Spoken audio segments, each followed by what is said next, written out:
brought to you by SCVi and iLead Schools, a network of charter schools. When you think charter, think free. We are free public schools.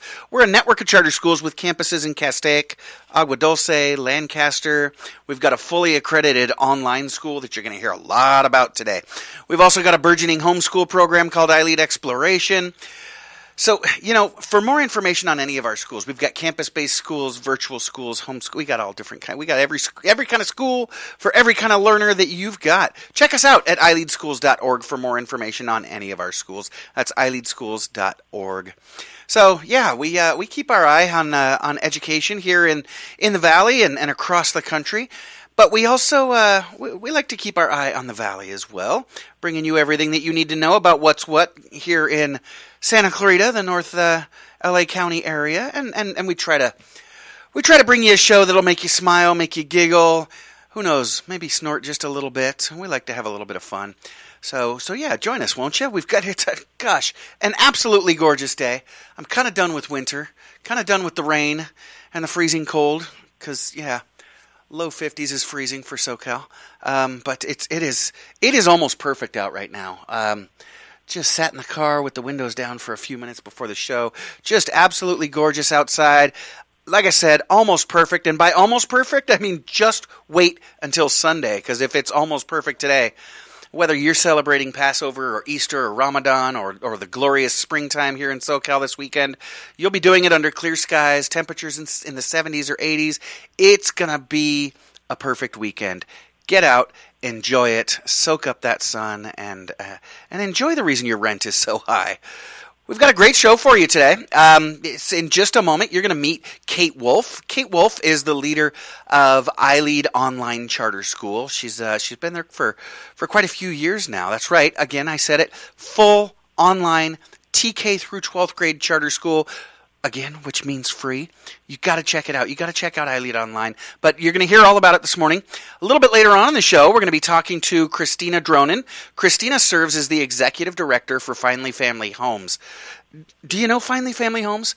They're an amazing organization. They're working to help people experiencing homelessness move into permanent housing. And so we'll check in with Christina in hour number 2. And yes, you know it. Big T is here. Mom won't let me have nice things of my own, so she makes me put my brother on the show. So we make him wait till the very end. But Big T will join us for some trivia and some giggles at the end of the show. So yeah, it's going to be fun. It's going to be touching. You're going to hear some great stories. You're going to hear some amazing information and some deep inspiration. So don't go nowhere. Grab yourself a cup of coffee, cup of tea. What do you drink in the morning? I've got my cup of coffee here with me. And so let's go ahead and get started. Join me, won't you? We're gonna welcome in our first guest today. Kate Wolf is with iLead Online. Like I said, Kate began teaching as an English instructor at both the college level and private college and prep college level and private college prep high school. So high school and college. Earlier in her career, before she came over to iLead Online in 2016. And she's been there ever since. Kate still homeschools her own kids. She's got twin 6th grade girls. She's got a 3rd grade son, a kindergartner, and she and her husband are just homeschooling them while she and her colleagues just do amazing things over at iLead Online. Kate is grateful to be working for a school that meets learners right where they're at, no matter where that is, values each child's story, and finds a way to engage them in an authentic and personal way. Kate, good morning. Welcome back to Eye in the Valley. Good morning. Thank you for having me. Of course. I'm fumbling over my words a little bit this morning, Kate. I need another sip of coffee. So while I take another sip of coffee, why don't you tell us a little bit about your journey? Like I said, you started teaching English in college and at a college prep high school, but in 2016 you found your way over to iLead Online. What was that journey like? How did you come to find us at iLead? I had my own kids, and I was starting to want to participate in education and in learning in a way that really met kids where they are. And iLead met that need. They are incredible about honoring each kid's own personal learning style, and, they customize content and let them explore their passions and learn at the same time, and that really inspired me. That's what I wanted for my own kids, and so I came on over, and I haven't looked back since. Well, that is fantastic, and our school is so much the better for your role and your leadership. Your role has changed a little bit. You've evolved since you joined us. Now I'm looking down at my notes, and now here it says 2015. Did you join us in 2015 or 2016? It was 2016. Okay. February of 2016. That's what I thought. Okay. So so did you join us as what we call a facilitator? Did you join us as a teacher, or did you step right into a leadership role? I actually used to work along with Exploration, our home study program, and iLead Online. Oh, I see. Started part-time, both facilitating English online, and then also working, as I said, at the home study program as an educational facilitator with a full roster of home study kiddos. All right. And now go ahead. And then I moved all the way over to online. So team lead, and now I'm leadership at iLead Online. Yeah. And it's interesting that that you worked both at iLead Exploration, which is our homeschool kind of arm, our home school, and you've also worked at iLead Online, because in a little bit I want to ask you about kind of what's the difference between online schooling and homeschooling, because I know there is a difference, but you both working and raising your kids in that arena would definitely know the difference. But before we get into that, let's talk about, I mentioned it earlier, but you serve TK through 12th grade at iLead Online. Is that for real? Have you got kindergartners and high school seniors and everywhere in between? Is that true? That is true. We do. We have an incredible program with some amazing facilitators who are specialists in their grade levels, and we're able to serve the very youngest all the way through our senior kids. Oh gosh, I'm really interested in hearing how that's possible, because I know, when the idea first, came across my radar, I wondered, but I've seen it now, how that works with the young ones, and then I know it's very, very different with the middle school and the high school kids and everybody getting what they need. So tell us, first of all, are you familiar with other online schools? And if so, what makes iLead Online different from some other online options? What is it that makes iLead Online kind of stand out in the space of online learning? So I think what sets iLead Online apart, there are actually a couple of things. One is that we manage, I think, very well being an online school that offers flexibility and yet at the same time encourages kids to get away from the computer. Oh. So we're fully project-based, and all of the projects in our classes allow kids to get hands-on, to explore their passions, their communities, the world around them, so that they're actually not in front of the screen so much. They're submitting their work there, and they get the support of fully credentialed instructors to give them feedback and support and connect with them, but they are actually immersed in their world, which is, I think, super amazing and different from most schools and some stereotypes of online schools, which is that your kid is sitting in front of a computer all day.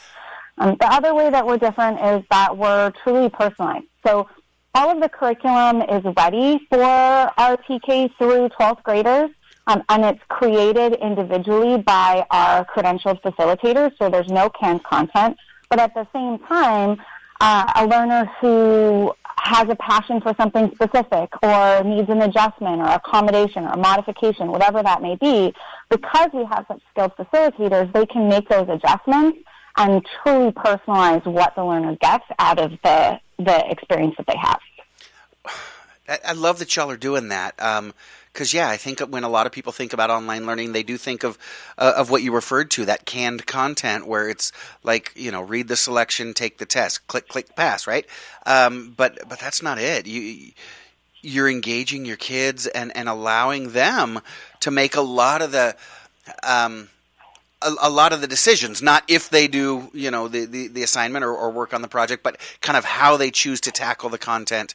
And your facilitators really do interact with them and step in and allow for that true customization where you're working with not a group of kids, not a grade level. You're working with each singular individual kid, aren't you?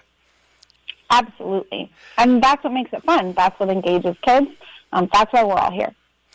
So I mentioned it before. You homeschool your kids. You've worked in our homeschool division. You're now working at iLead Online. And I know there are some things that parents fear when they think about online learning, right? That first one, they think, well, maybe everybody went home for school a couple of years ago, and some kids really did very well, but families think, I could never homeschool my kid. I can't be my kid's teacher. Well, you don't have to be at iLead Online. And then, like you said, some families are worried, I don't want my kid on their computer, on their device all day long, and you get them off of their device to do their work. So tell me what the difference is. How is iLead Online different from iLead Exploration? How is online different from homeschooling? Well, I should say first, I think you made a really good point going back to what you were saying about the online experience a few years ago. We are nothing like that in that we don't have kids sitting in front of a computer on Zoom in mandatory sessions. Because we're project-based and the kids get hands-on, we look at what they create instead of how long they're sitting in front of the computer, which I think is really authentic, and it lets them show their learning in different ways. We do certainly offer those live sessions, but they are flexible and they're optional, and they vary by grade level, right? So our kinders get a campfire is what we call, where they group together with all of their kids and their other kids in their class and their facilitator, and they share and they talk and they do all of those things. But because it's optional, they have the choice to engage in that way or not, depending on their schedule and their need and their style of learning. As for the difference between us and Exploration, Exploration is a home study program that offers instructional funding to families. So you get funds every year, and you work alongside your educational facilitator, EF, it's kind of like your teacher of record, to pick the curriculum and use those funds on the curriculum that's approved by the school that works best for you. So as a parent, you're doing a lot of the teaching alongside that EF in partnership. With iLead Online, we don't offer instructional funds. Instead, you get unlimited online classes that are already created and ready to go for you, so you're not having to choose or find curriculum for a parent that doesn't want to do that or doesn't feel confident in that. That's already ready to go and created by credentialed facilitators. So you know that it meets standards for the high school level. You know that it's AG approved if you have a college-bound learner. If you have an athlete, that those classes are NCAA approved. Oh, yeah. And then at the same time, you get that option to partner with your facilitator and customize that content if you want. So it's not something that's set in stone, but it's available and ready for you so that you're not putting it together yourself or organizing it yourself. Okay. So let me ask you this question as a parent. Because Kate, I love my kids, but it's all about number one. What's this experience of online schooling look like for me, the parent? My son was always a self-starter, self-motivated. So he's in high school.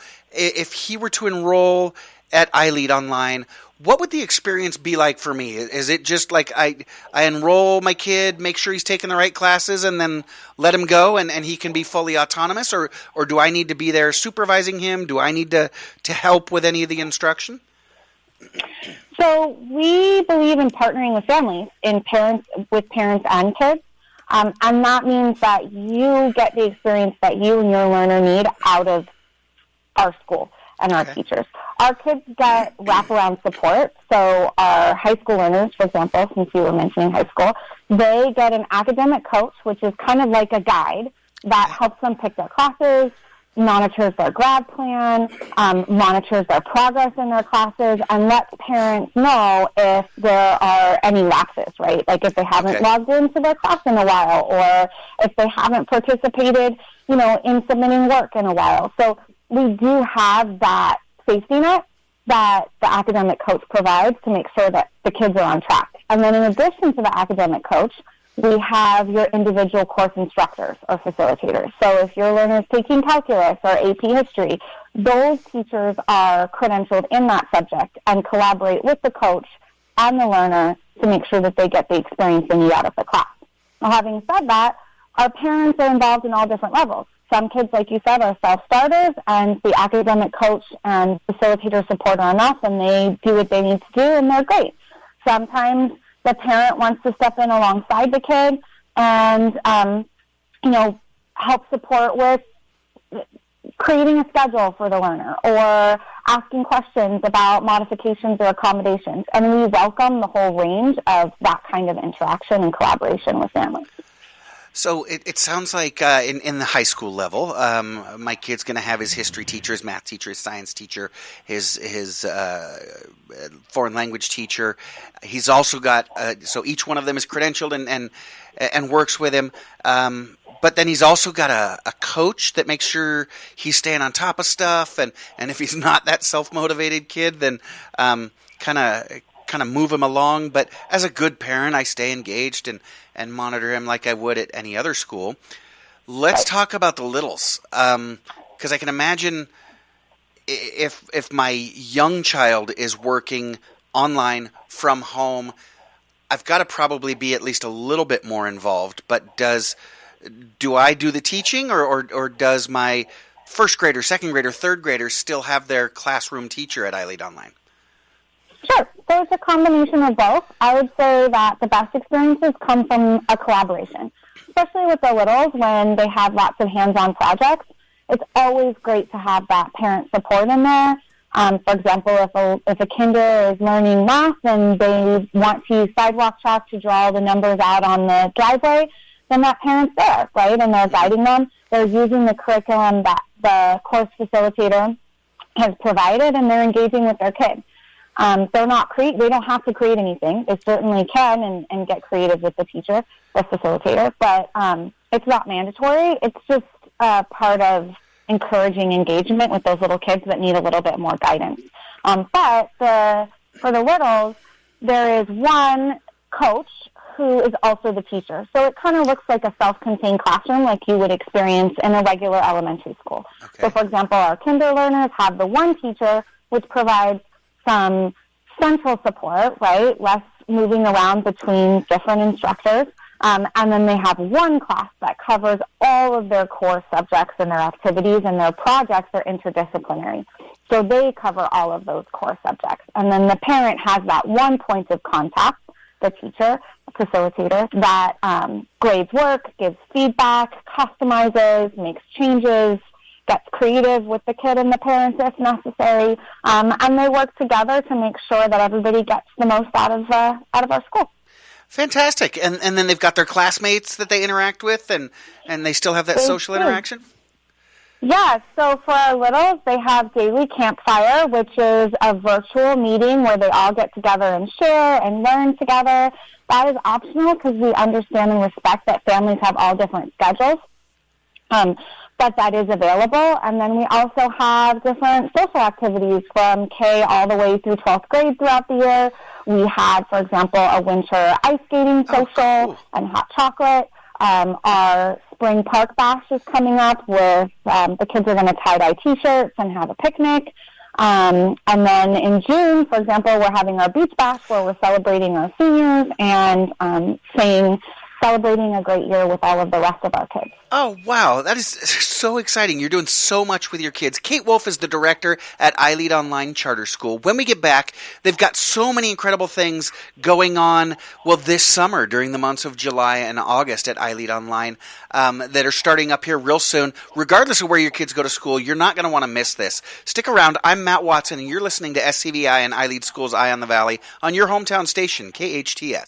Welcome back. You're listening to KHTS, your hometown station, 98.1 FM and 1220 AM. This is Matt Watson, and you're listening to SCVi and iLead School's Eye on the Valley. And I'm joined this morning by Kate Wolf. She is the director at iLead Online Charter School. We were talking before the break about just all the incredible things that Kate, that y'all are doing at iLead Online to customize your learning for the individual needs of all of your kids, whether they're in kindergarten, 5th grade, 8th grade, all the way up to high school, and doing it in a very specialized way. You and I were talking actually just yesterday with some folks about how a lot of times schools like yours, it seems like they were designed for high school and then stretched down to elementary school, and it's just not the right fit, or designed for elementary school and stretched up to high school and just seems too primary. But no, your facilitators step in and not only provide that perfect experience for the grade level, they're providing those individualized experiences for each unique child, which is so amazing based on their needs. So before I get into what you guys have got going on this summer, I wanted to ask, are y'all enrolling? If folks are listening thinking, wow, this sounds amazing, I want to check it out. Have you got spots open maybe for next school year? Because families are already starting to look around for next school year. Yes, thank you for asking. We absolutely have spots open both for next school year beginning in August, Track A, and our Track C, which is our second track that we offer starting July 1st. Oh, fantastic. I wanted to talk about Track C, so it's good to know that you're still enrolling, and folks can go to iLeadonline.org to check that out. You can take a tour, you can click it. If you're convinced, smash the Enroll Now button, and you can get started right away.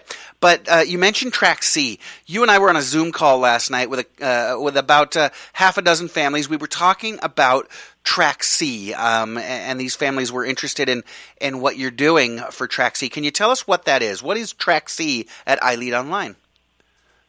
Sure. So at iLead Online, we offer two tracks. Our Track A begins in August, like you would expect from most schools that we're familiar with. Kids start in August, and they go all the way through June, and then they have their summer. But we also have a Track C, which begins July 3rd and goes all the way through to May. However, we get lots of learners who want to enroll with us just for the summer months, full-time in July and August, and take a few classes with us, and then choose to withdraw and go back to their primary school or their preferred school in August when they begin there. No way. So, it's funny. Years ago when I first started teaching, I saw families, because I worked in a school district that had that traditional Track A, like you said, late August to through June. But we also had other schools that had the July 1st through May. And that's what Track C is, right? It's that July 3rd, you said, through May. But families can kind of come over and take courses with you in Track C during July and August, and then they can return to their previous school if they want to? Absolutely. So they're enrolling full-time with us, just like a normal learner in July and August. And just like any school, they can stay as long as they would like.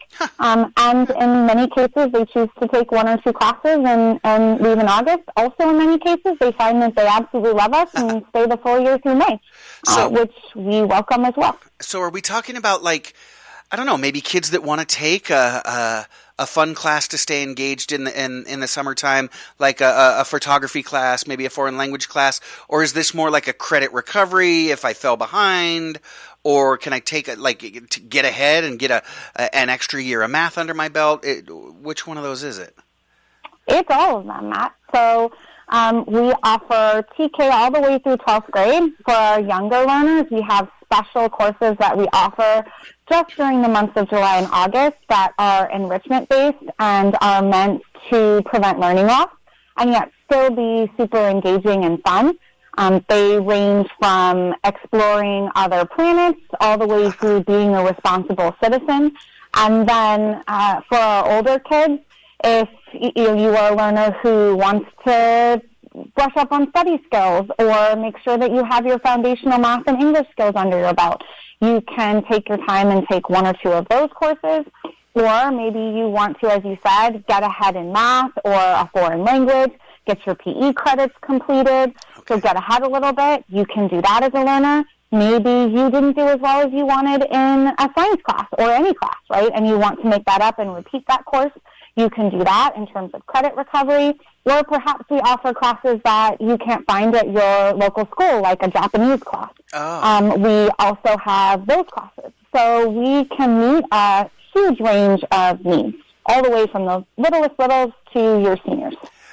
That is fantastic. So for families that are looking to keep their kids engaged, like you mentioned, you prevent that learning loss or that summer dip, right? We all know about that summer dip, especially as teachers. Gosh, we learned that last year. Why did you forget it? But also, you mentioned you've got like these adventures for the lower school kids, the kids in that elementary school level that are really fun. They might not realize they're in school over those summer months, huh? Absolutely. Like our Cooking Around the World, where kids are getting geography, they're learning about continents and countries, and they're cooking and having fun while learning about all those cultures. That is so much fun. So what's the experience look like? You did mention the elementary school, and it's a lot more experience based, and they're cooking and exploring different planets and things like that. But what about the upper, maybe middle school, high school? Does it feel like a regular school day just during July and August, or what does it look like during those summer months in Track C? So I should say, like, even our high school kids always have the option for hands-on projects as well. Don't want to shortchange them at all. So they get those chances too. But during Track C, really, I would say anytime during the year, kids can choose to take one class at a time. And what that looks like specifically for Track C is they're focusing just on one course that they choose, and it takes them about 2 weeks to finish it. So it's a full semester class with full semester credits, fully accredited, AG approved, NCAA approved. They're just finishing it more quickly than you might expect during a traditional semester because they're only focusing on one class at a time as opposed to 5 classes all at the same time. Having said that, if a learner wants to take 2 classes, they can take them back to back, so they can finish a Spanish 1A and a Spanish 1B, like your fall and spring semester, 2 weeks each, or they could take 2 classes at the same time. You will get an academic coach, as I mentioned earlier, assigned to you, who's going to work with you to create the schedule that fits you best during the time that you're with us. So it's feasible that doing this 2-week kind of intensive course of study that a student could complete a full year of Spanish or any other foreign language during the months of July and August. Absolutely. Wow, and that's realistic. That's not like, well, if you're a really hard worker and if you're really self-motivated, I suppose it's possible. That's something that's truly feasible that a learner could complete. Yeah. I'm a little incredulous, Kate. This is amazing. Yeah, right? Because they're full time with us. The expectation is that they would be able to focus on that one course, put all their effort into it, and make sure that they're able to get through potentially a full year within those summer months that they're with us, if they choose. Wow. And if they continue with us, they can continue taking one class at a time and end up taking 5 or 6 classes if they're in high school over the course of the full semester. Or they can switch back to 2 classes at a time, 3 classes at a time. All our learners have that option for flexible scheduling so that they can finish the classes they need to meet their graduation requirements for high school. I love this. So often, schools are for kids, but so often schools are built around the needs and preferences of adults. But you all are building a program that meets the need of each and every individual learner. You've got that flexibility, but you're still bringing the rigor and the deep learning, engaging, relevant curriculum. Kate, I can't help but think there's somebody out there listening that's excited and is like, all right, how do I enroll? How do I get in? How can I get my kid in Track C for July and August? Or I'm ready for the full-blown experience. How can I enroll full-time? So that's super easy. You can go to iLeadOnline.org and you click Enroll Now. And from there, you have a super simple process, clicking buttons, walking you through the registration process. And we have a full registration team that's dedicated to supporting you, making sure that you're registered, that you are able to claim your spot and get started. Once your registration is complete, we start to send you emails just to let you know what's coming up as we get closer to July. And then within that first week before July 3rd, you should hear from your academic coach who we assign and will walk you through the whole process of getting started in your classes, all the way through completing your classes and earning your final grades. You mentioned your enrollment team, and I think they call themselves the Welcome Wagon. They really do. I've seen the process because I've referred folks to your school, and I've seen how your team, from the time a family clicks Enroll Now, just wraps their virtual arms around new families and walks them through the process, makes everything simple, makes a transition easy. You know, if I'm coming out of, you know, the traditional brick and mortar school and a little nervous about this online thing, y'all explain everything. You offer virtual tours and you do just an amazing job. Like I said, wrapping your arms around new families and bringing them in. You mentioned to enroll, you go to iLeadonline.org. I'm looking at the upper right-hand corner, and there's an Enroll Now button. I click on that, and I see three options here, Kate. I see Select an iLead Online program. You've got full-time application, so I'm assuming that's like for the fall. Like if I'm ready to enroll in August, is that what the one that is full-time application? Yep. Okay, now I'm on the other side of the screen and I see Track C July start. There we go. And so if I want to get started early and I want to do that track that's July 3rd through May, or if I'm just enrolling for July and August, and like you said, taking a few courses or having my third grader enroll in those adventure courses to keep them occupied, engaged, and learning during the summer, I click on Track C July start. This button in the middle here is interesting, Kate. It says individual courses. So what is that? If I, because I understood that Track C, I can take one course, I can take 2, 4, whatever. But what is this individual course button? What's that going on? Sure. So we also offer families the choice to enroll with us part-time and purchase courses through us as needed. So if you are not able to enroll with us full-time because you do not live in a county you serve, or maybe you have your regular school that you absolutely love and you don't want to leave, and you want to take your summer off, but you still want to purchase a class, you can do that. Purchase a class out of pocket in addition to whatever you're taking at your regular school. Maybe we offer an AP class that you can't access anywhere else. Like we have a full AP seminar and AP research program. We get a lot of kids who are interested in that.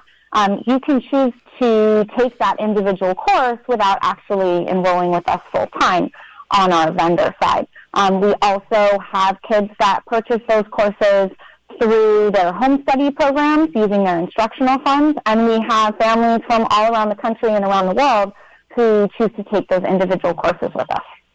Wow. And yeah, I'm scrolling through your course catalog here.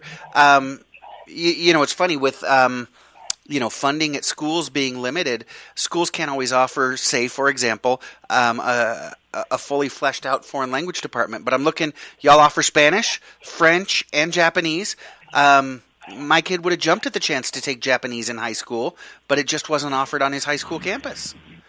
Sure. So kids have the option to take classes that they might not be able to find at their normal, regular school. And we are super lucky that we can offer them, not only with foreign language, but also with our career and technical education classes. We have a full team of fully credentialed CTE instructors who are trained and ready to support kids as they explore future career options. So those are also very popular. Everything from entrepreneurship and building your own business, all the way through video production and learners who want to become graphic or virtual artists. Wow. So we have a full range of those career-based classes for kids to explore too. And I'm looking at computer literacy, criminal justice, mock trial. So these are courses that my high school might not offer, and so this is kind of a pay out of pocket kind of thing, right? Where I can take these classes. Will I still get credit at my high school that I'm still attending? So we are fully accredited. AG approved and NCAA approved where applicable. All right. So there's absolutely no reason that you wouldn't be able to get credit. We do issue a official transcript upon completion, and we also have a counselor referral form just to make sure that there's transparency and collaboration with your home school, where you can take that form to your counselor and say, hey, I'm interested in taking these classes with this fully accredited school. I want to give you a heads up so that you can make sure that my grad plan is updated. And then, of course, when it comes to applying for college, if that's what your learner's choosing to do, our transcripts are completely official and accredited, and you can take those in any college to acknowledge them. Okay, so all of whatever college I go to, they're going to accept all of the courses that I'm taking, and then if I'm staying enrolled at a traditional district school or a different homeschool program, something like that, I just work with my counselor and make sure that they're going to accept the credits that y'all offer, but you're fully accredited, and that shouldn't be a problem, right? Exactly. Yep. So I say, so your families can still purchase like these, I want to take this one class, but in the summertime they don't have to, do they? That July, August window, it's almost like those classes that if I'm staying at my traditional high school or even my elementary school, right? I can pay for those during the regular semester, but I can take them for free if I start that Track C in July. That's right. So if you live in the county we serve, starting July 3rd, if you enroll with us full-time, you're able to take those classes free of charge. Actually, any learner who enrolls with us full-time can take those classes free of charge. Okay. But say if I live up in San Francisco, then these are things that I can still take, but I have to purchase. Absolutely. That makes sense, Kate. It's all coming together. So you've got all these options for kids. You're enrolling for the fall. That's the regular Track A, and that's where on your website, again, iLeadOnline.org. That's the full-time application. You're going to enroll for the fall, and you can enroll your TK through 12th grader in iLead Online and get this amazing customizable program done from home, online. You're not the teacher. The teacher's the teacher. But then you also offer Track C, which starts in July 3rd. So those applications have got to come in. You can also purchase individual courses. Kate, you really do have not something for everyone. You've got a lot for everyone. We do, and this year we're very excited to announce that we're working with Get Lit, which is a poetry and literacy education program to offer 2 Get Lit courses during our Track C July through August month, free of charge for full-time enrolled learners. So learners can get AG-approved classes in poetry and ethnic studies through the lens of writing and learning about poetry and poets, which we're very excited about. I've seen the Get Lit program, and it is exciting. Kids get hyped about their English class. It really is amazing. Kate, I know if families are out there thinking, this sounds good, I'm not sure, I want a little bit more information, they can just go onto your website, iLeadOnline.org. Have you got any other, you had an amazing informational night last night. Have you got any others coming up? Yes, we have a few more coming up. Those are posted on our website, and also you can go to the contact form on our website and schedule an individual tour with any of our amazing registration team. They can walk you through any questions that you might have. They can share course syllabi with you. They can give you a sample course tour. So we have our info nights, but we also have personalized appointments available. Fantastic. Kate Wolf, Director at iLead Online Charter School. Again, check them out at iLeadOnline.org. Kate, thank you so much for joining us. You have a wonderful weekend. Hey, enjoy your spring break next week. Thank you. Thank you for having me. Of course. I am Matt Watson. You're listening to SCVi and iLead Schools Eye on the Valley. We'll be right back on your hometown station, KHTS. Welcome back. You are listening to KHTS, your hometown station, 98.1 FM and 1220 AM. This is Matt Watson, your host, and you are listening to SCVi and iLead Schools Eye on the Valley. I mentioned at the top of the show, it's going to be a phenomenal weekend outside. You are not going to want to stay inside this weekend. This is why we live in SoCal, folks. It's going to be absolutely beautiful out there. What have you got planned? What are you doing this weekend? I know there's a lot of folks out there celebrating. We're in the midst of Ramadan. Passover just started a couple of nights ago. Maybe you got a Seder going on. That'll be fun. And we got Easter coming up on Sunday. And there's just so much going on in and around the valley this weekend. So the Santa Clarita Kids Fair is going on this weekend. It's taking place at the center. Do you know the center? You might know it as the Santa Clarita Aquatic Center or the Athletic Center. It's there, guess what, at the center of town. So yeah, at the center, they've got the Santa Clarita Kids Fair going on, starting at 10 a.m. and going until 3 p.m. There will be there's going to be activities, entertainment, an egg hunt. Yeah, boy, an egg hunt. Mom and Dad, you might want to get out there. That stuff is worth its weight in gold, I think, sometimes now. So yeah, there's going to be an egg hunt. Pictures with the Easter Bunny. Come on. Everybody needs a picture with their 2-year-old on the Easter Bunny's lap, screaming bloody murder. Come on, it's fun for the whole family. Yeah, so get your pictures with the Easter Bunny. Go on the egg hunt. Enjoy entertainment for the whole family. It's all free. You can't beat that price. And while you're there, stop by and say hello to our friends at SCVi who will be taking part. That's right. SCVi is Santa Clarita's first classroom-based charter school right up there off of Newhall Ranch Road, and they'll be out there at the Santa Clarita Kids Fair at the center. What else is going on this weekend? I know the folks at Gilchrist Farm are going to be active tomorrow from 9 to 4. Yeah, pretty much all day. Join the folks out at Gilchrist Farm. Enjoy baby animal goats, chicks, piglets, and more. Everybody loves baby animals. Baby farm animals are so cute. You can create spring farm crafts, take a picture with, well, gosh, the Easter Bunny is going to be the hardest working bunny in show business this weekend. Easter Bunny's going to be out at Gilchrist Farms as well. Or you can take a picture with one of their friendly real bunnies. That'll be cute. They're going to have pony rides, horseback rides. They've got a little farm train, and they've got wagon rides so that you can enjoy the whole farm. They got a giant slide, great big huge slide. You know what? Frogger might get up on that thing this weekend. You can try archery, axe throwing. Yeah. We keep the bunnies way away from the axe throwing, but you've got all kinds of fun stuff going on at Gilchrist Farm. Again, that's tomorrow, April 8th, 9 to 4. Going on all day. Here's something a little bit more my speed. We've got the 14th annual wine affair. It's being called Wine, Beer, and Cheer. The Seroptimus International of Greater Santa Clarita Valley is pleased to share with you an exciting opportunity to participate in their 14th annual fundraising event. Yep, have a little glass of wine, have a sip of beer, and you're doing good. You're raising money for the Seroptimus. It's an event being held next Sunday, April 16th, 2023. The Wine Affair, Wine, Beer, and Cheer. Presenting a Brazilian carnival theme this year, supporting the fight against human trafficking. Doing good, sipping some brews and some wine.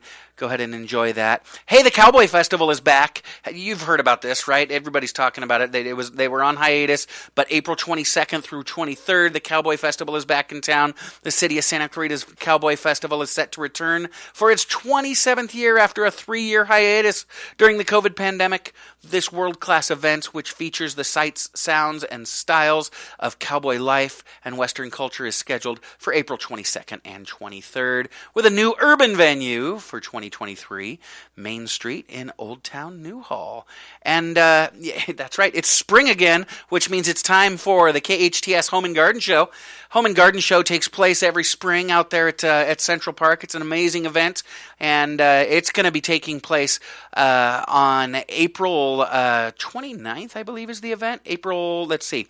How about if I just read the copy? The 12th annual KHTS Santa Clarita Home and Garden Show and Emergency Expo returns to Central Park. That's in Santa Clarita on Saturday, April 29th from 10 to 5, and April 30th, Sunday, from 10 to 4. Get in front of 20,000 Santa Clarita homeowners and become a vendor today. So yeah, if you wanna get your business some exposure, you've got tens of thousands of people coming to KHTS's Home and Garden Fair. So you can still sign up to be a vendor now. Contact KHTS on their website, hometownstation.com, for more information on that. And for more about what's going on this weekend, check out the website. Again, hometownstation.com. Check out the events and see everything that's going on in and around the valley this weekend. You got an amazing weekend going on. Get out there, enjoy it with the family, celebrate, and just enjoy the weather. We're going to take a quick break, but we will be back after this. I am Matt Watson, and you are listening to SCVi and iLead Schools Eye on the Valley on your hometown station, KHTS. Welcome back. You are listening to KHTS, your hometown station, 98.1 FM and 1220 AM. This is Matt Watson. I am your host, and you are listening to SCVi and iLead Schools Eye on the Valley. We are coming to you live from the center of Main Street here in beautiful downtown Newhall. And downtown Newhall is just a little bit more beautiful today than it ever was. It's gorgeous outside. Just so happy to be in SoCal this morning. And super fired up because right now I am joined by the executive director of Finally Family Homes. Christina Dronin is, well, she's first and foremost a mom to 3 kids. Check this out. Man, she's the author of several parenting books, so she's got your back when it comes to parenting. This has got to be a misprint. Retired?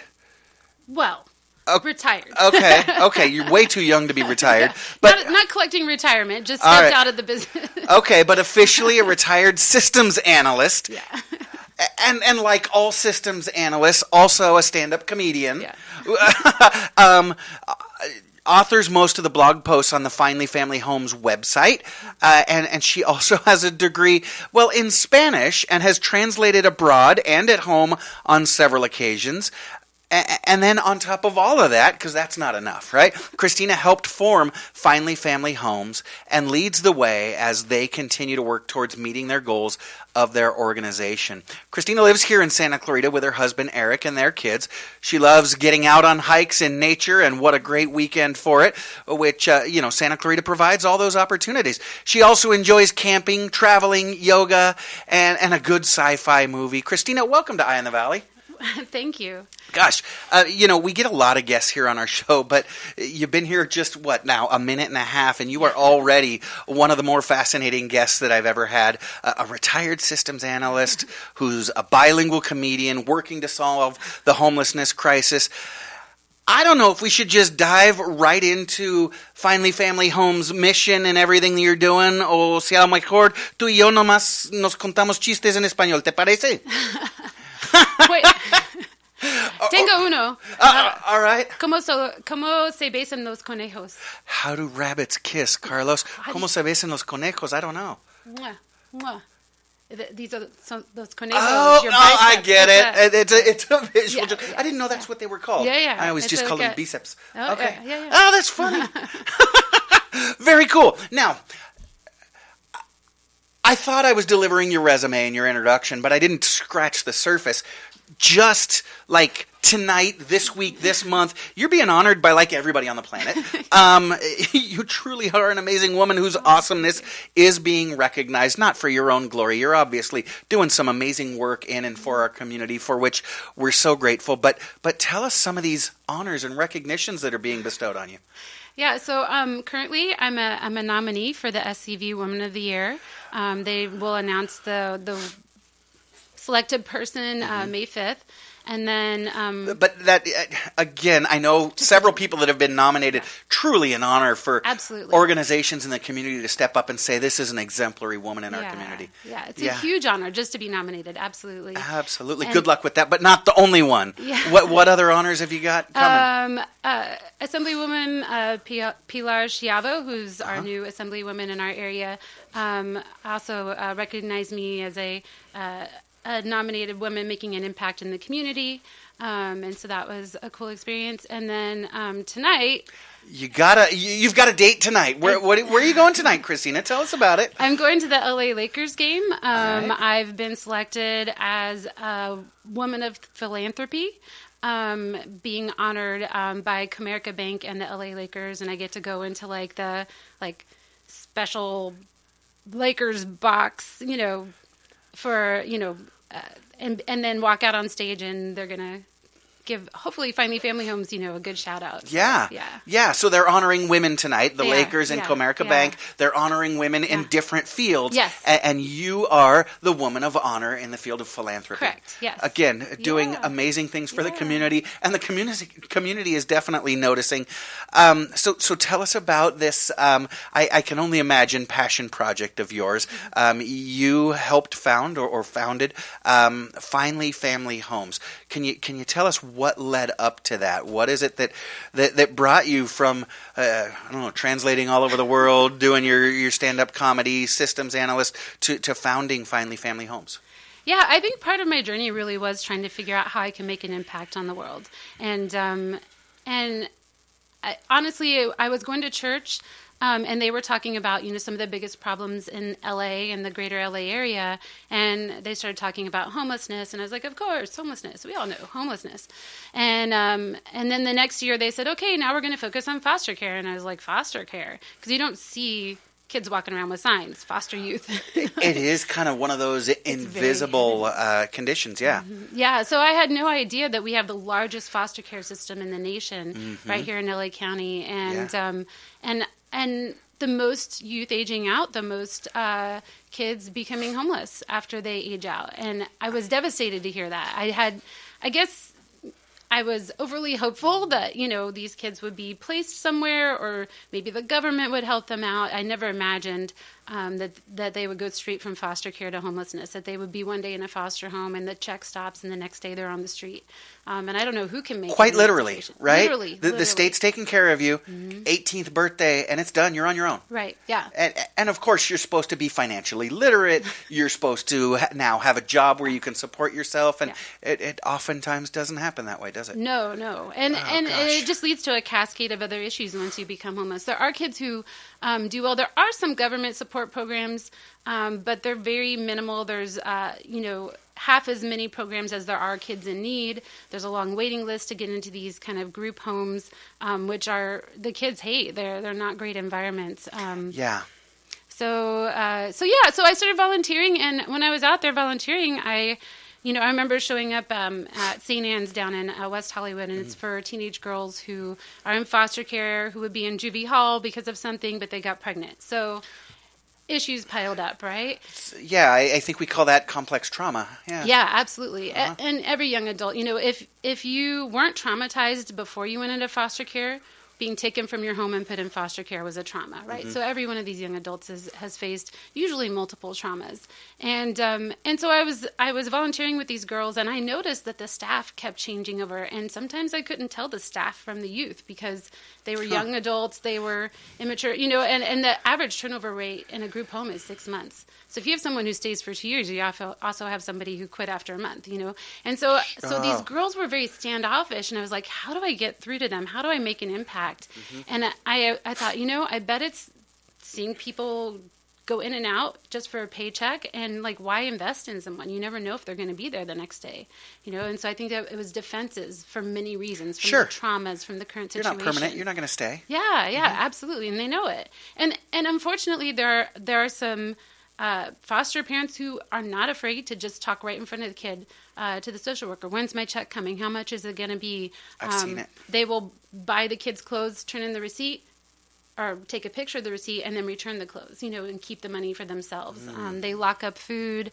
One of the young ladies we were working with, she had to sit in the corner in a table for the foster kids, and the biological family sat at the main table. So there's just all these things, the traumas that build up, this sense of you are not valued as a unique person.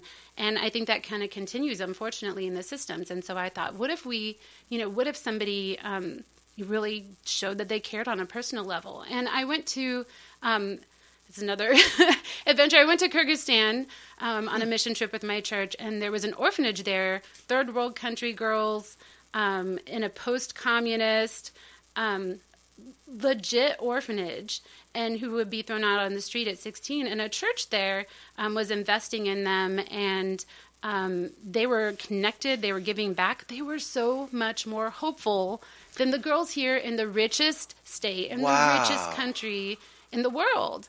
And I was like, I knew it. I was like, I knew that would make a difference. They have to know that they're cared about. It's not enough to give someone stuff and say, look, you have food, you have clothing. Why aren't you succeeding in life? Well, that's kind of the approach. No, I get it. We did something for you. We forget that they're humans, developing humans. And the needs go so much deeper. And then so much of what organizations do as well is just help them get by. Here's where you go for CalFresh. Here's the food bank. And they, I get it. They're helping them meet a lot of need and the right now. But the problem is they get trained then. This is how I get food. This is how, affordable housing. They don't get taught how to get up and out, right? Oh, yeah, I see. So they're kind of, and what happens is there's a long-term time that they're in the system. So I know young adults adults in their 30s and 40s who are in foster care, who are still barely getting by on a waiting list for affordable housing, or can't get up and out of affordable housing, who want to be more successful, but they were never given the tools and the opportunities. And the other thing is that, when I was doing the research, in the U.S., on average, and I think it's much higher in California, for every young adult who ages out, the government spends $300,000. And that's not in helping them thrive and have home ownership and go to college. That is like long-term supports from, being on CalFresh or food stamps or, just helping them barely get by. And so, I thought, all this money is spent, and I've seen it with our young adults. They come out of these group homes and dirt broke, but the group homes are getting, $60,000, $90,000 a year for them. And the kids stay dirt broke and never get up and out. And so upward mobility is a really important part of what we do. And so that's why I started Family Homes. I wanted to make a difference. I wanted to help these kids move up and out and help them feel really cared about. Wow. And so you were founded when? How long have you been doing this? 2017. Okay. Okay. Gosh. So can you get into like specifics? How does your operation work? First of all, how do folks find you? And then when they do find you, talk to me about the process that you work with when folks come to you. Yeah, so we are a big believer in building partnerships in the community. So we are connected to local community colleges, to the Hart School District, and to our local DCFS office. And even beyond that, we're connected to more because other places and offices and organizations find out about us. And we're the only organization, to my knowledge, that is offering this construction to home ownership program. And so honestly, we've had applicants from around the country, but we're like, no, we have enough people here that we'd like to help out first. Yeah, and, sure. Yeah. So it's some through the internet, through the website, word of mouth. Some foster youth share with other foster youth. Hey, there's this organization. They helped me out. And then those relationships with the other organizations, taking referrals. Okay. And so you're putting folks in homes. Yeah. Folks that are, wow. Mm-hmm. Wow. And how is all this possible? Do you get grants from the government, donation based? Where does your funding come from? Yeah, so the vast majority of our funding is private donations. The only government grants we've gotten so far were more of those. We've been awarded 2 grants from the city of Santa Clarita. Yay, Santa Clarita. Good job, awesome town. Yes, yeah. And what's really cool is that first grant we got to start our host homes program, which is finding homes in the community that have a spare bedroom for a young adult to stay in just for a short period of time to help them. Let's say they turn 18 in April and they're going to graduate in June, and there are foster parents who will say, you're out the door, I don't care, check stop, you're gone. And that, if you're thrown out into homelessness, you're not going to graduate high school, right? So we want to have a triage, like a short-term supportive place for these young adults to be, and that's our host homes program, which was launched with the City of Santa Clarita grant. And this year we got a huge grant from another organization or collaborative that expands that host homes program. So if it wouldn't have been for that small city grant, we wouldn't have had this developed program that we could now get the bigger grant for. So that's a private grant. The vast majority, government programs, I feel like they're not really, government grants, they're harder to get for a small organization, a newer organization. And then they also, they kind of do more of the same.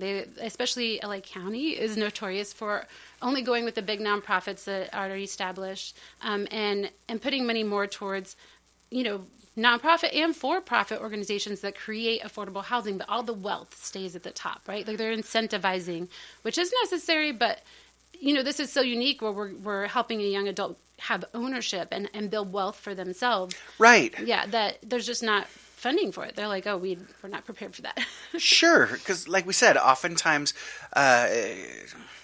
kids, young adults are coming out of the foster care system. They don't have, the support network that I was blessed with, right? My parents taught me to invest, to save, what I needed to do to be able to buy a home. They don't necessarily have that. I'm guessing 99 times out of 100, they don't have that training that comes with having a network, having a community.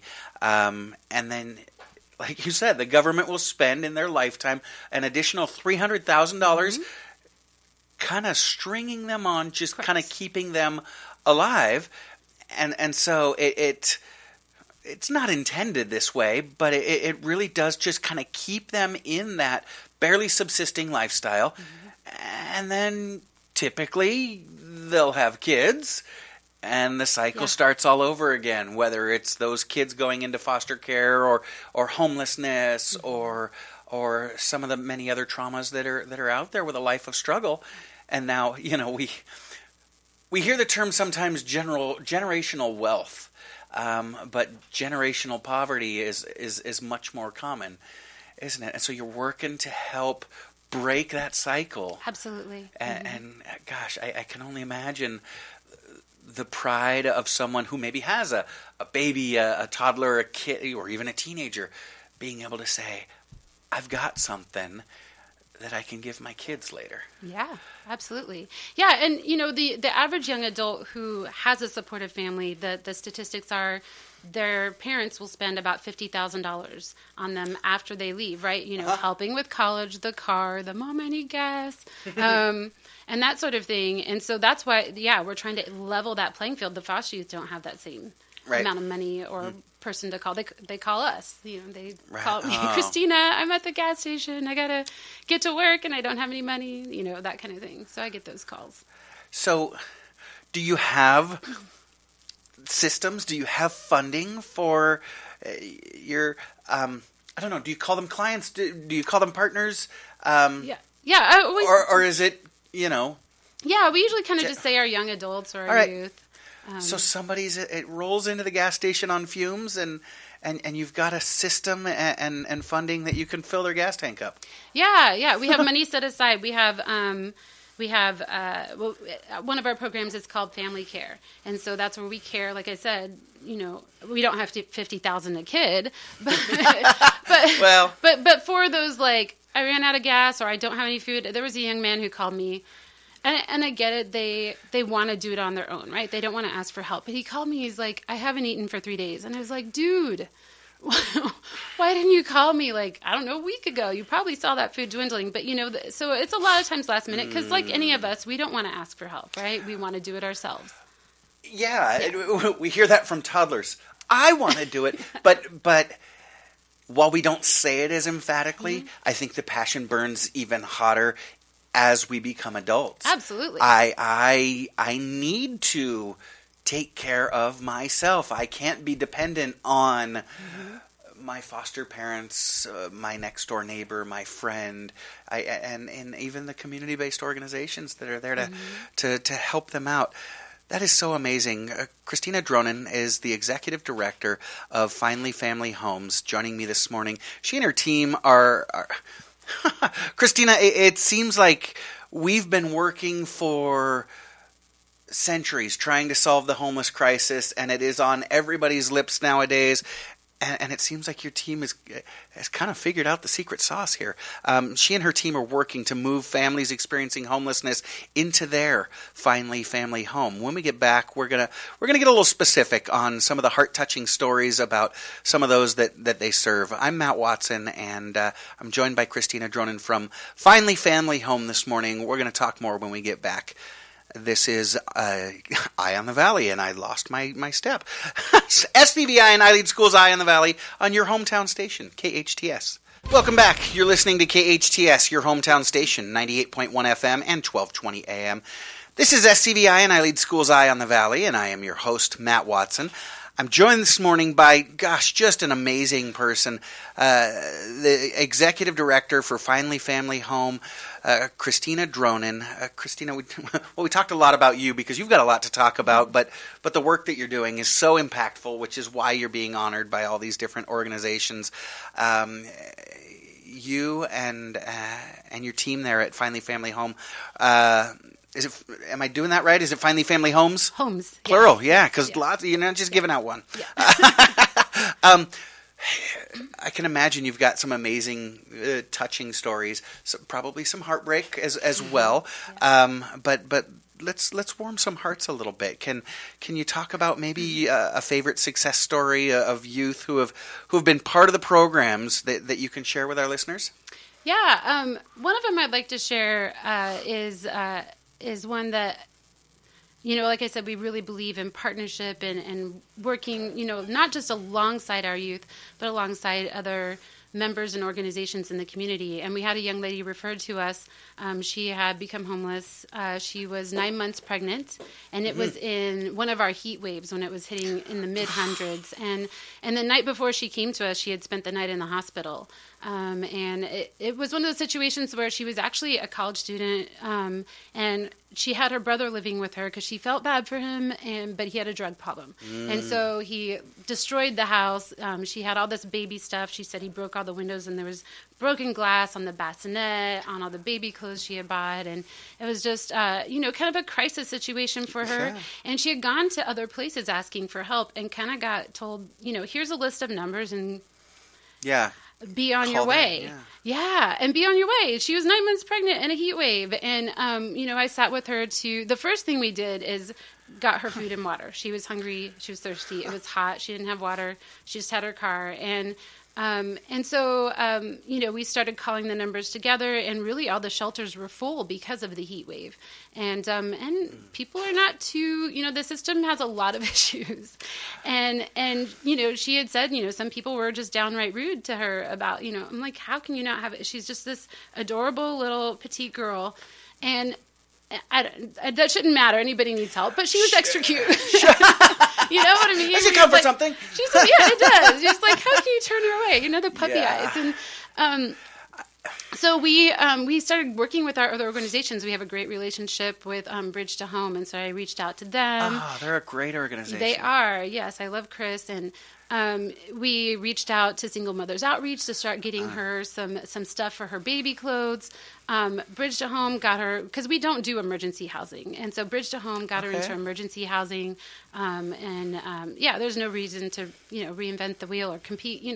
Everybody has their area, and so we worked together with them. We got her into housing, we got her food, we got her the baby clothes, and then she's now back in college, and when she now moved into a more permanent housing situation, and we worked with a new organization called SCVi, which helps anybody touching the foster care system with supplies. And so we helped furnish her apartment. We delivered it to her house once she got moved in, and now she's back in college. And unfortunately, she was still homeless when she had the baby, and so she lost the baby to foster care. But now she's working to get him back, and one of our amazing volunteers is facilitating the meetings so she can get her baby back. So that's one of those really great stories. And she was so grateful the whole way. She was just like, nobody else would help me.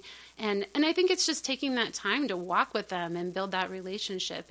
And she calls me just to talk or to ask for advice and that kind of thing now. So to me, that feels like one of our better success stories, especially, it was such a incredibly pivotal time for her, very crisis moment, and to build, everything we do is to build relationship and help them, up and out of their situation, and doing it in a collaboration with other community partners felt like a big success. Wow. Mm-hmm. I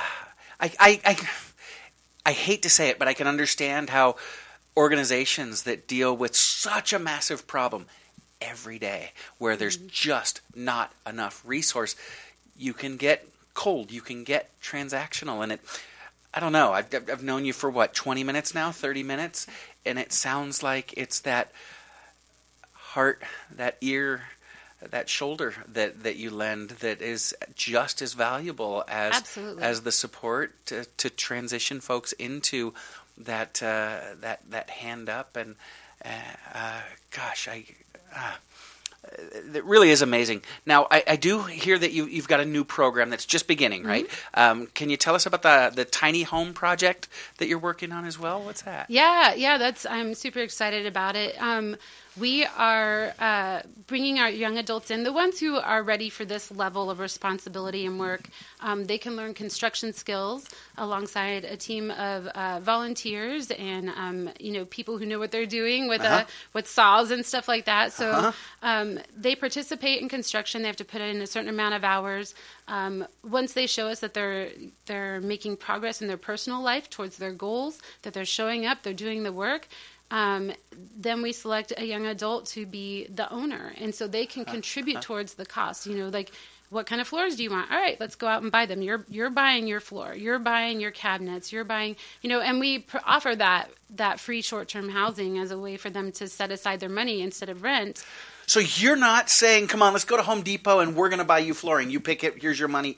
No, they're working. You're helping them save. You're being that network that I had from my parents and my big brother and my wow. And they're buying their window coverings or what have you. Yeah. So we do foot the bill for about 2/3 of the house. Okay. Because it's about $30,000 to build one. But that's stake. I've got stake. Mm-hmm. Skin in the game. Yeah. When I bought my first place, my mom helped me with the down payment. Mm-hmm. But I bought that house. That's my house, darn it. Yeah. And that's that feeling. Absolutely. That's the same awesome. thing. Yeah. So they get that sense of accomplishment of looking at this house and saying, I put in that window. I, not just financially, but physically. But they physically get to. Yeah. Yeah. And I can imagine a lot of pride goes into that. Yes. And absolutely. so, how many of these tiny homes have you turned over so far? Oh, we're on our first one. It just You're started. on your first one. We're on our first one. Yeah. We hope to bring it in the 4th of July parade.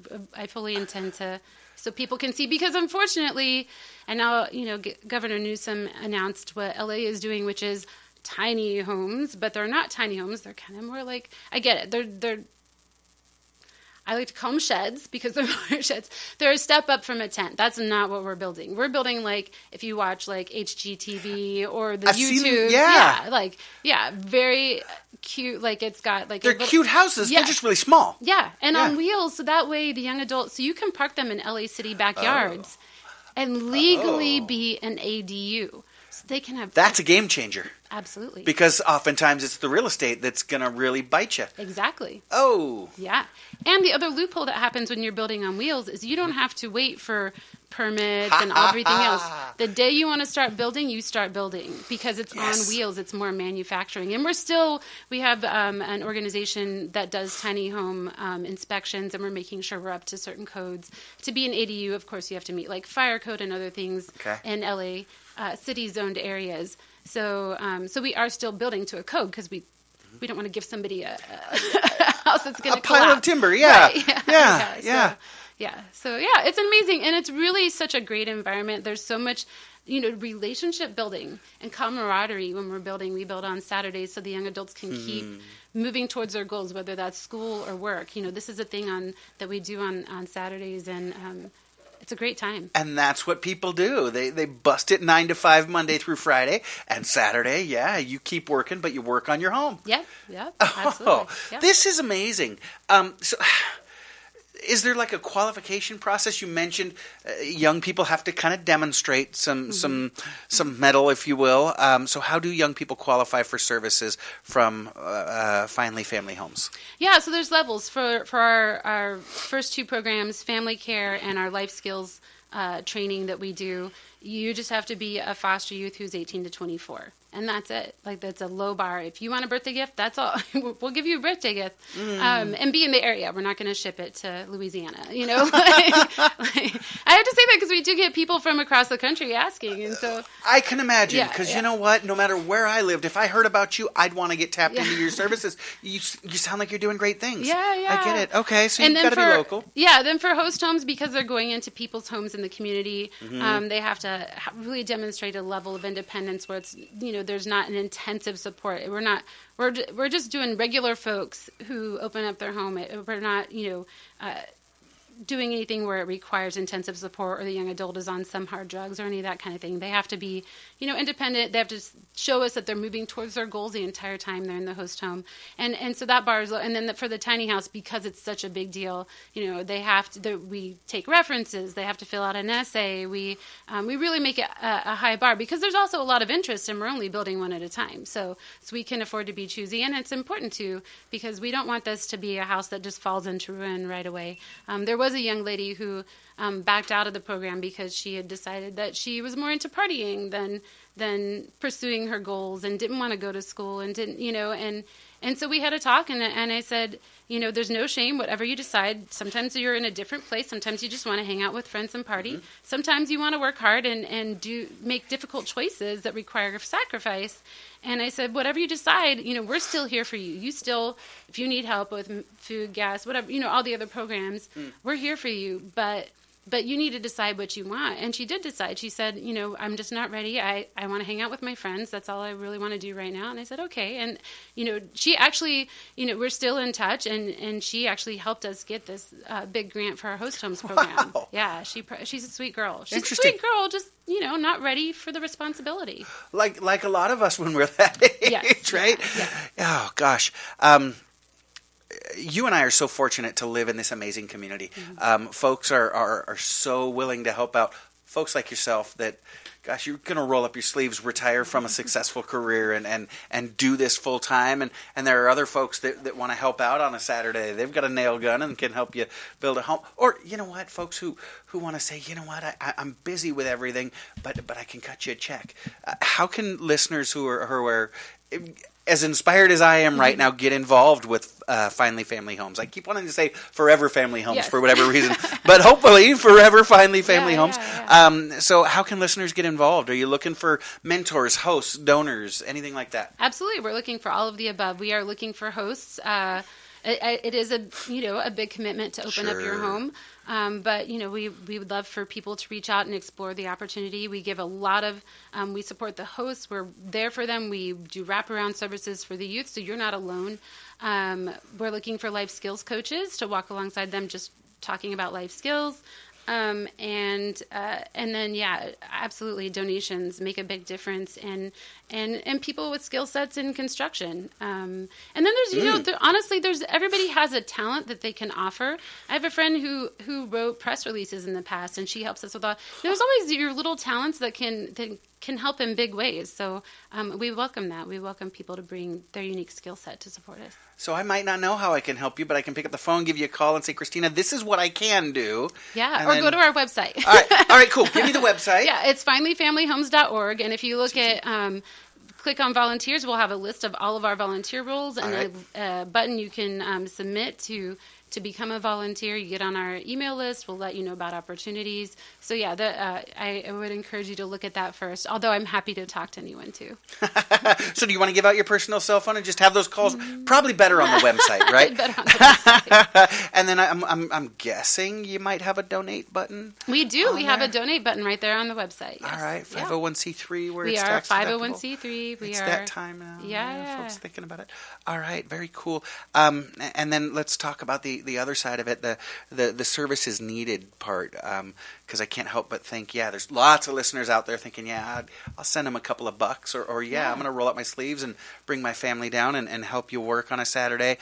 But there's someone else out there thinking, you know what, I know a kid in the foster system who's 17 and a half, or somebody who's struggling, kind of teetering on homelessness, doesn't have the network that we all should have, and are in need of care. How can folks get connected to the services y'all provide? Yeah, one of the best ways is, honestly, if you're listening in, to go to the website again, and there's a link for Get Support, and so you can refer a young adult, just send their name and contact info, or if you want to be the go-between, and we'll get them connected to the different services, whatever they need.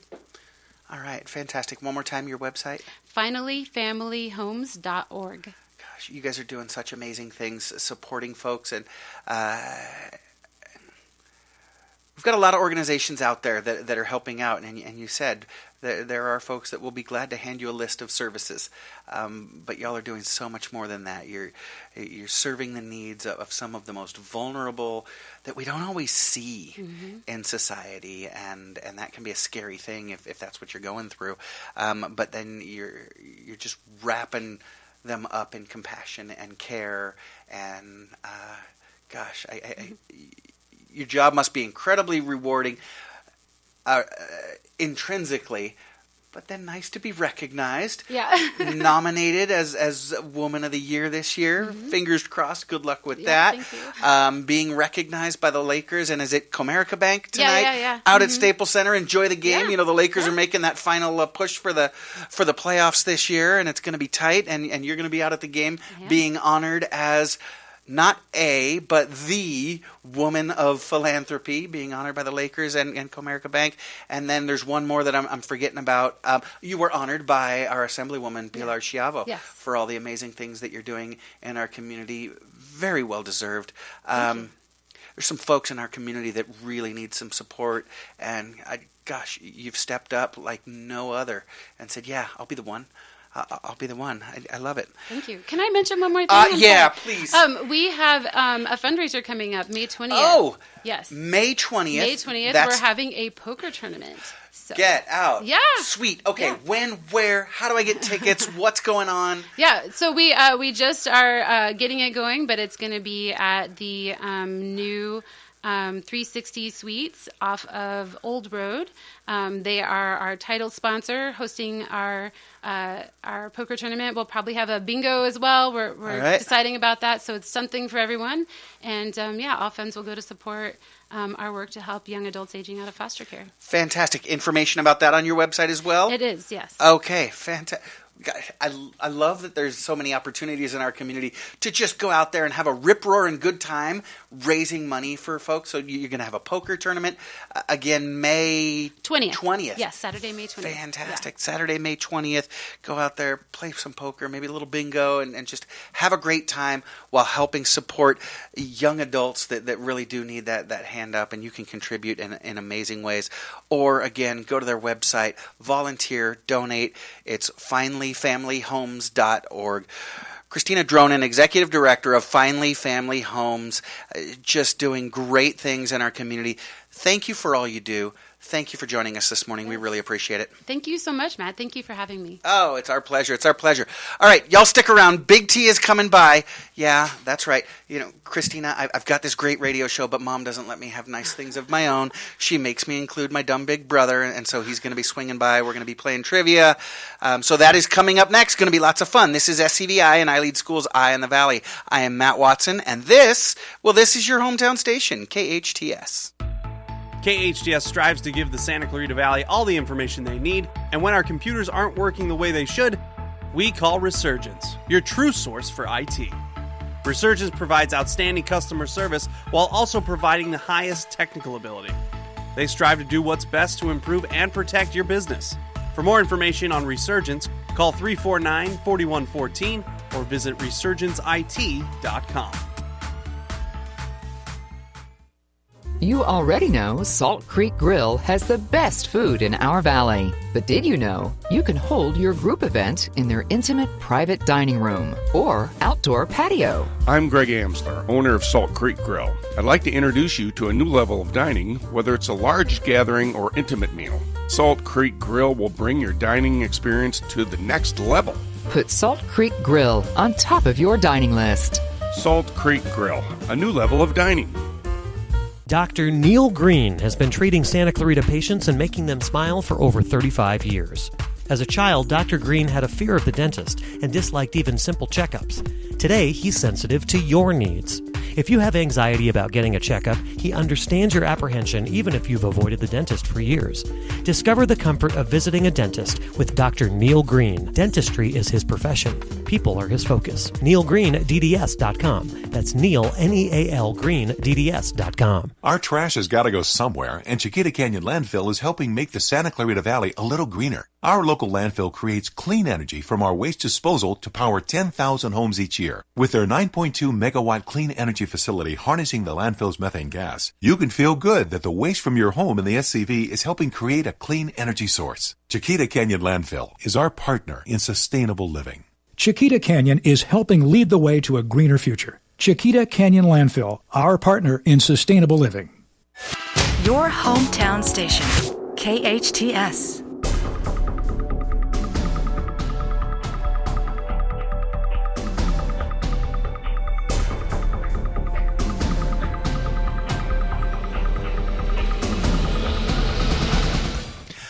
Welcome back. You are listening to KHTS, your hometown station, 98.1 FM and 1220 AM. This is SCVi and iLead Schools Eye on the Valley. I am your host, Matt Watson, and we've got engineer Andrew in the house. How you doing, brother man? Good. Good morning. Good to have you. Good to have you. And great news, Christina Dronin from Forever Family Homes decided to stay with us. She heard that my dumb big brother's going to be coming on with trivia and said, hey, I know that guy. I'm going to stick around.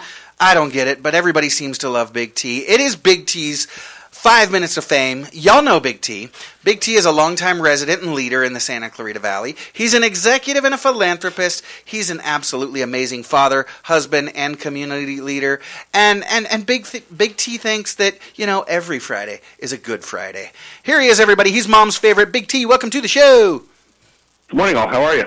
Good, doing good. Good to have you. So we got Andrew, we've got Christina here, and they're going to play along. So Christina, here we do have some rules. Big T's going to throw out some trivia for us, and you feel free to buzz in anytime. If you're really feeling it, you can buzz in early and beat us to the punch. You hit your buzzer by calling your name, right? So if you know the answer, don't shout out the answer because Andrew will steal it from you. You shout out your name. You shout out your name. Big T will recognize you, and then you throw your answer and then you'll get the point. And those folks playing along at home, they have a significant advantage on us. They don't have to shout out their name. They can just shout out the answer and beat us to the punch. So let's see if you can beat Christina or Andrew and I. Big T, what have you got for us, man? Hey, I got some Easter fun facts. Just a quick one. Did you know that on Easter Sunday this year, that Google's homepage is actually going to be blank? It's going to be an empty white canvas to honor Jesus' empty tomb. Oh, wow. Oh, that's interesting. Oh. And I wonder if folks might not know that. Not true. Big T source is the Babylon Bee. Not true. Right. Wah, wah. Hey, that was a good one. Come on, I like that. You think Google would go there? Yeah, no, Christina was like, for reals? I go, okay. Alrighty, here we go. Let's go with a little trivia. All right. A radical Republican championed what 1875 act that was shot down in 1883, but reappeared 80 years later in 1964? Andrew. The Civil Rights Act. Civil Rights Act is correct. Nice pull. Big man. Hey. Yeah. Nice. What Patuxent Native American aided the Pilgrims and acted as an interpreter? Frogger. Frogger. I'm a little concerned about your pronunciation there, and it threw me off. I'm going to go with Squanto. Squanto's correct. Yeah. Hello, Englishman. Who wrote Treasure Island? Christina? I don't know. Christina? I'm guessing Jules Verne? Incorrect. I should know this one. Andrew Melville? Incorrect. That was Moby Dick. That was Moby Dick. That's Yeah. I need to know this, and I'm ashamed that I don't. I don't know. Robert Louis Stevenson. Yes, Stevenson. Okay. Yeah. There we go. After Jesus was arrested, which apostle disowned him thrice? Christina. Oh. Christina. Peter. Peter, she's on the board. Nice. Boy, ni plata ni oro tengo, but I have a point for you. Aside from Donald Trump, who was the only other U.S. president who had been divorced? Oh, that's a good one. Frogger. Frogger. Just based on the similarities, I got to go with Andrew Jackson. Incorrect. Nuts. That's not bad. Christina. And then Christina, was that you? Yeah, I'm going to guess Theodore Roosevelt? Incorrect. Andrew, you got anything? No. More recent. Oh. Ronald Reagan. Oh, that's right. Duh. Yeah, we should know. Yeah, Nancy was number 2. Yeah. Yep. Yeah, she was. What American patriot made his famous "Give Me Liberty or Give Me Death" speech in 1775 at St. John's Church in Richmond, Virginia? Frogger. Frogger. John Paul Jones. Incorrect. I know. Nothing. Sarah's Nothing. She thinks she's Patrick Henry. Patrick Henry. Yikes. All right, everybody's favorite. We got a little bit of business trivia. In the C-suite, the CEO is the chief executive officer. The COO is the chief operating officer. What is the CFO? Andrew. Andrew. Financial officer. Chief financial officer, correct. Accounts receivable is money that people owe your company, while accounts blank refers to money you owe others. Frogger. Payable. Payable's correct. Hey, he's on the board. In business or science, the abbreviation R&D, what does it stand for? Frogger. Andrew. Ooh, okay. Frogger than Andrew? I got research and development. Research and development is correct. All right, that coffee's kicking in. What six-letter hairstyle is associated with the phrase business in the front, party in the back? Who had that? Okay. No, I think that's you. Mullet. Mullet is correct. Fantastic. Also known as the Tennessee Waterfall. Mississippi Mudflap. There you go. Okay, now careful, Frogger. What is the end term for preferential hiring of relatives and friends, Frogger. even though others might... Frogger. We just passed a policy. I heard Christina first. Oh, go. Oh, okay, nepotism. Nepotism is correct. Now, So if you're familiar with nepotism, I was the most my qualified. brother. I win the game, Christina. All right, so slow down. What American pharmaceutical company is the largest by revenue with over $70 billion annually? Frogger. And their stock ticker... Frogger? Pfizer. I'm sorry? Pfizer. No. Shoot. Their stock ticker, I'll finish the question for the rest of you. Their stock ticker is JNJ. Oh. Andrew? No, it was Christina. No, that was Christina. Oh, Christina? Okay. Johnson & Johnson. Johnson & Johnson's correct. Nice pull. One strategy for assessing business operations is a SWOT analysis. What does SWOT stand for? Christina. Christina? I know the answer, but now, let's see. Shoot. I do know it. Prove it. All right, I'm gonna forfeit my jump. I Anybody do want to know make Christina it. kick herself? Special weapons and tactics. No. No, not the same SWOT. Frogger, you got anything? I got nothing. Oh, Man. I can tell. Okay, the O is opportunities. Right. The S is yeah, I don't know. I've done it, but Strengths, weaknesses, opportunities, and threats. yes. I got threats. Yes. Yep. All right.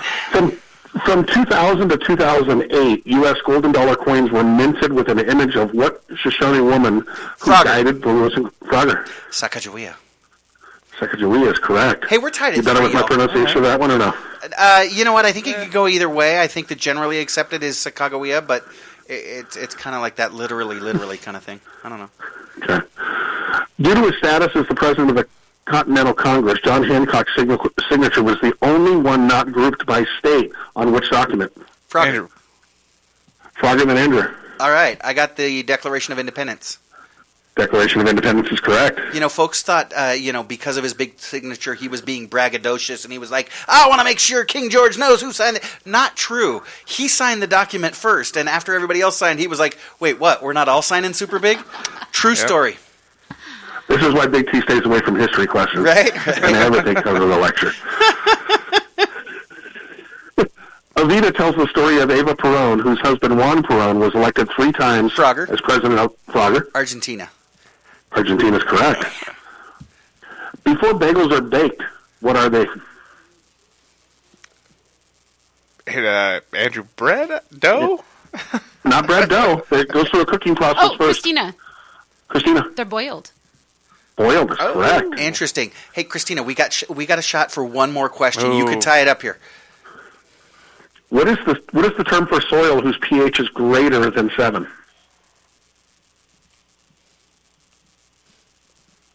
Nothing. I mean, it's alkaline. Alkaline. You got time for a quick one, Maddie, or no? No. We got to wrap it up, Big T. Checking the scores. Christina, you gave a great showing. You beat Engineer Andrew. He had 3. You had 4. I had 5. Nepotism is strong here. Yeah, we do have to wrap it up. Big T, thanks for swinging by. We want to thank our guest, Kate Wolf, Director of iLead Online Charter School. Check us out at iLeadOnline.org. Executive Director of Finally Family Homes, Christina Dronin. Producer Sarah, Engineer Andrew, Engineer Carlos, Big T, and thank you for listening. Remember, life is hard, but we're all here to help each other along. Be well, do good, have an amazing weekend, y'all. Join us again next Friday and every Friday, 8 to 10 a.m. I am Matt Watson, and this is SCVi and iLead Schools Eye on the Valley on your hometown station, KHTS. No worries. Nice job, Christina. Is your child ready for something different? Discover SCVi, a tuition-free TK through 12 iLead charter school serving all grades in Santa Clarita. We see your child for who they are and focus on project-based and personalized learning that complements their strengths and interests for a unique educational experience.